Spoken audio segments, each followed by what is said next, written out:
Olha, gente, agora a gente fala do assunto da nossa entrevista especial de hoje, que é o acesso a direitos para pessoas autistas e neurodivergentes, que são aquelas que apresentam outros transtornos como o TDAH.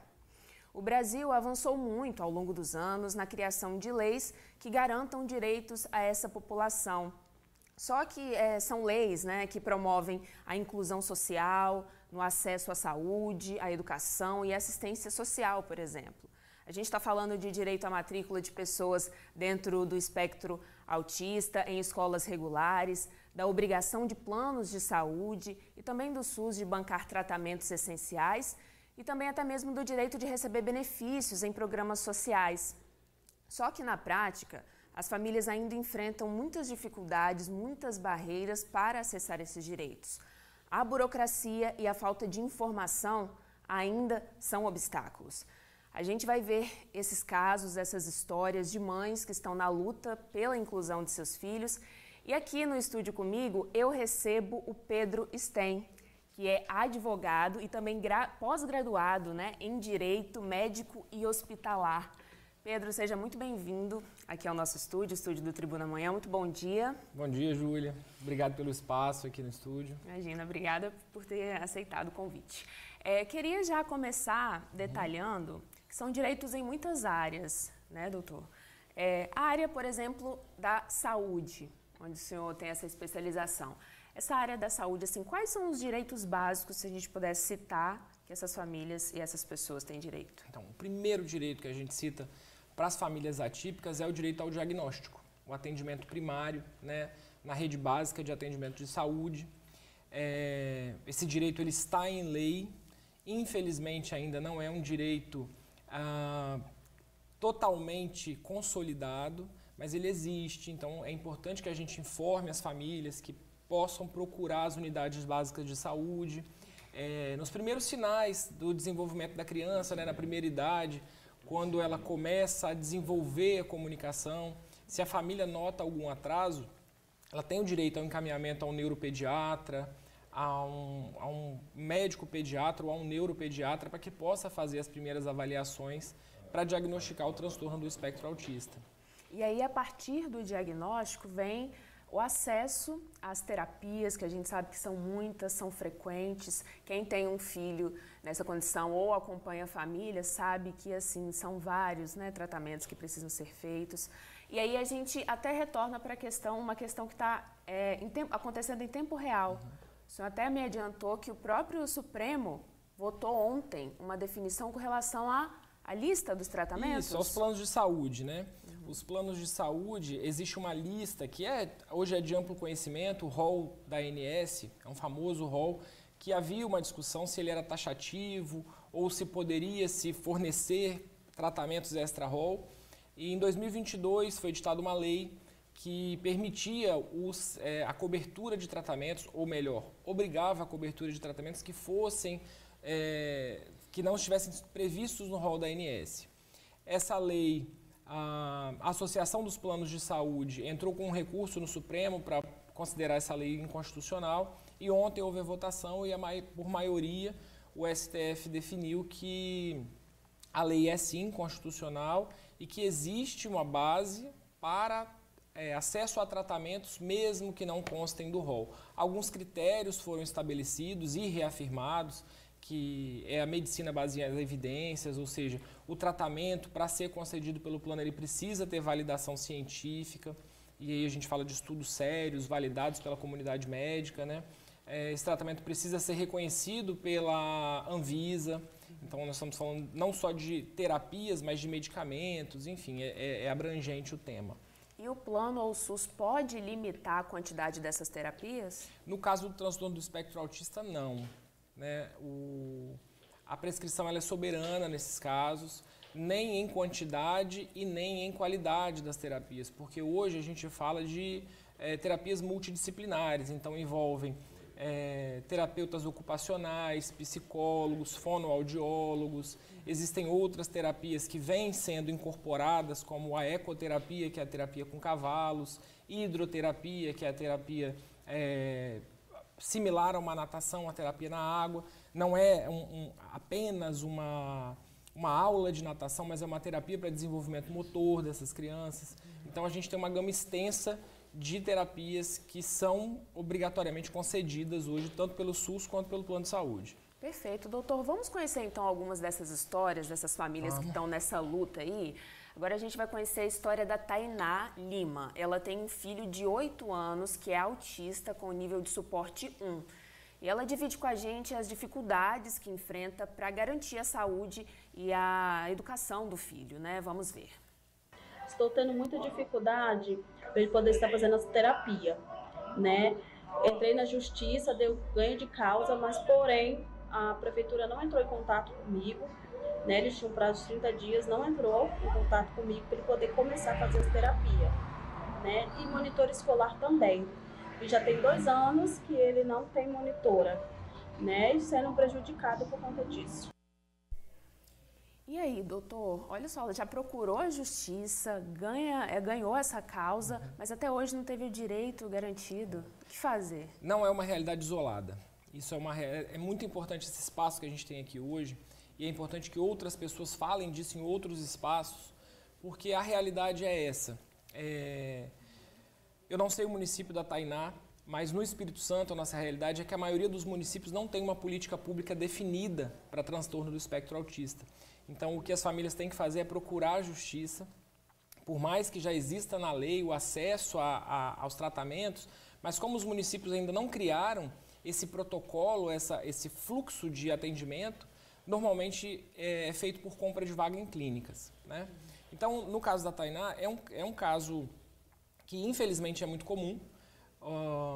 Existe a decisão judicial e o município ou o estado, o ente público, demora a cumprir essa decisão. Eventualmente ele vai cumprir, o que a gente vê é que cumpre, mas fica em busca de vaga, tem que comprar uma vaga em clínica. Às vezes não existe uma clínica especializada naquele município, se for um município muito pequeno.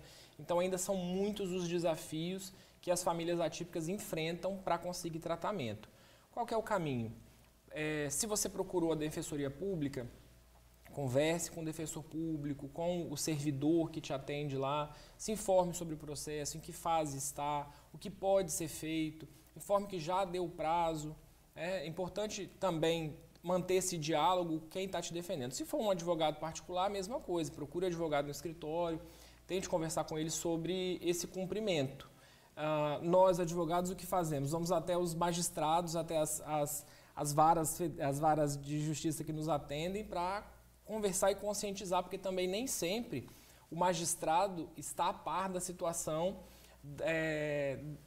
desse setor de saúde que abrange, né, o transtorno do espectro autista. Então, essa sensibilização das autoridades também é importante. É isso, não deixar realmente de procurar, né, a justiça atrás dos seus direitos. Inclusive, a gente tem uma outra história aqui, que a gente viu que a Tainá não está fazendo valer o direito dela, assim, mesmo depois de ter ganhado. Mas a gente tem a história da Daniela, que é uma mãe atípica de 2 crianças. Uma tem TDAH e a outra é autista não verbal nível 3. Ela parou de trabalhar para correr atrás dos direitos dos filhos, uma realidade muito presente principalmente para as mães, mas ela fala qual é o retorno que ela está tendo dessa busca na garantia do direito do filho dela. Vamos ver. Eu sozinha trilhei um caminho e cheguei à Defensoria Pública. Na Defensoria Pública eu dei entrada tanto para o neuro quanto para o fono do Anthony. A gente ganhou de primeira, a prefeitura recorreu, foi para a segunda instância, foi para o Tribunal de Justiça. Lá nós ganhamos novamente, a prefeitura não quis recorrer mais. Então desde 2023 o meu filho vem tendo acompanhamento com fonoaudiólogo porque eu corri atrás. Da mesma forma eu corri atrás com o monitor escolar dele também. Todos os dias a gente tem que matar um leão e derrubar um gigante. Mas hoje eu conheço os caminhos que eu devo seguir para poder conseguir os direitos dos meus filhos. Tá aí também um depoimento muito importante, muito emocionante, né? Principalmente uma luta de mães, né? Essa luta pelo direito. E eu quero ressaltar também que tanto a Daniela quanto a Tainá falaram sobre educação. Vamos tocar nesse outro ponto, né? A gente falou de saúde. Quais são os direitos, então, garantidos para a educação, o monitor, por exemplo? Vamos lá. Desde 2012, com uma lei, que é a lei mais emblemática sobre o transtorno do espectro autista, que é a Lei Berenice Piana, desde 2012, existe a garantia do acompanhante escolar ou do assistente terapêutico. São duas coisas diferentes. A lei garante, mas em virtude da aprovação da lei, alguns artigos foram vetados e não foi muito bem definido como é essa avaliação da necessidade do acompanhante. Então, hoje em dia, a prescrição médica ela pode constar essa necessidade, né? O médico vai lá e avalia pelos aspectos neurológicos, físicos, pela capacidade de comunicação da criança e de interação, e coloca a necessidade de um acompanhante terapêutico. Mas é a escola quem vai avaliar, né? No transtorno do espectro autista, é importante que a gente tenha em mente que a avaliação ela é sempre multidisciplinar. Nós estamos falando de aprendizado, então a gente sai um pouco da realidade da medicina e vai para a realidade pedagógica. Então as escolas ficam com esse papel de avaliar. E é importante ressaltar que muitas escolas são a primeira porta de entrada até para o acesso da saúde, que os professores vão notar que o desenvolvimento daquela criança em específico está divergente das crianças que estão frequentando a escola e vai comunicar à família. Às vezes é o primeiro ponto de diagnóstico. Vamos lá. Então fica a cargo de uma outra lei, que é uma lei editada em 2015, que abrange as pessoas com deficiência de forma geral, essa obrigatoriedade do acompanhante terapêutico, do assistente escolar, né? Nem sempre existe recurso humano disponível, porque a gente fala, estamos em Vitória. O município de Vitória tem uma realidade completamente diversa de um município menor, município de Rio Bananal, por exemplo, lá no interior do estado, né? Então, às vezes, a dificuldade da municipalidade, que é responsável pelo ensino básico, é de achar profissionais que estejam aptos a prestar esse serviço de acompanhamento. Esse é o primeiro ponto. O segundo ponto é o ponto de recursos. Muitas vezes o município tem dificuldade em pagar esses acompanhantes também. Mas existe o direito, ele é garantido em lei, e é importante que a gente discuta isso, principalmente por ser uma atividade multiprofissional. Então, nós estamos falando de avaliação de psicólogos, avaliação de pedagogos, psicopedagogos, fonoaudiólogos, que vão ter a autoridade para falar sobre a necessidade específica de cada criança. Então, é importante que os municípios comecem a discutir essa política pública que seria de extrema importância que fosse implantado o mais rápido possível. Porque, só para concluir, estamos falando de crianças em idade primordial para o desenvolvimento. Então, se você consegue acompanhar uma criança nessa primeira idade, dos 2 aos 10 anos de idade, ela vai ter uma capacidade de se desenvolver e se integrar à sociedade muito maior do que uma criança que tenha o diagnóstico e não tenha o acompanhamento ao longo da idade escolar. É uma fase muito decisiva, Muito né? decisiva. A gente já avançou muito, mas tem muito que avançar ainda, Muito, né, doutor? muito.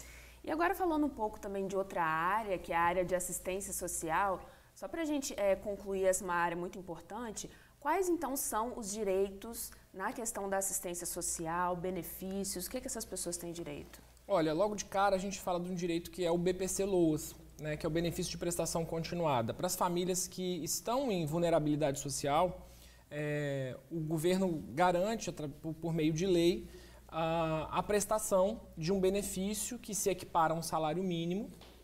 Para isso, a família precisa estar cadastrada no cadastro único, né, o CAD único, e comprovar renda inferior ou igual a 1/4 de um salário mínimo por pessoa. Então, se essa família ofere um salário mínimo, ela precisa ter 4 pessoas ali vivendo com esse salário. Vamos lá, esse é o requisito administrativo para a família ir lá e requerer. Se a renda for um pouco maior, normalmente esse requerimento é negado, mas a família tem diversas despesas. Algumas crianças demoram a desfraldar, usam medicamentos, tem que ter acesso a tratamentos, e se a gente comprova essas despesas, normalmente esse benefício ele é conseguido através de ação judicial.